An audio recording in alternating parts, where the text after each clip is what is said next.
સૌરાષ્ટ્ર અને કચ્છના કેટલાક વિસ્તારોમાં વરસ્યો કમોસમી વરસાદ। કચ્છના નખત્રાણામાં ધોરો ગ્રાજીમ સહિતના ગ્રામ્ય વિસ્તારોમાં કમોસમી વરસાદ ખાબક્યો તો આ તરફ પોરબંદર અને દ્વારકા જિલ્લામાં પણ સવારે વરસાદ ખાબક્યો।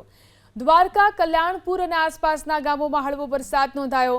આ કમોસમી વરસાદને કારણે ખેડૂતોમાં ચિંતા વ્યાપી છે। ચણા, જીરું સહિતના પાકને નુકસાનની ભીતિ સેવાઈ રહી છે। તો કેટલાક વિસ્તારોમાં આજે કમોસમી વરસાદ થયો છે। ખાસ કરીને કચ્છમાં નખત્રાણાના ગ્રામીણ વિસ્તારોની અંદર કમોસમી વરસાદ વરસ્યો। આ તરફ પોરબંદર અને દ્વારકામાં પણ સવારે કમોસમી વરસાદ વરસ્યો છે। દ્વારકા, કલ્યાણપુર અને આસપાસના ગામોમાં હળવો વરસાદ થયો।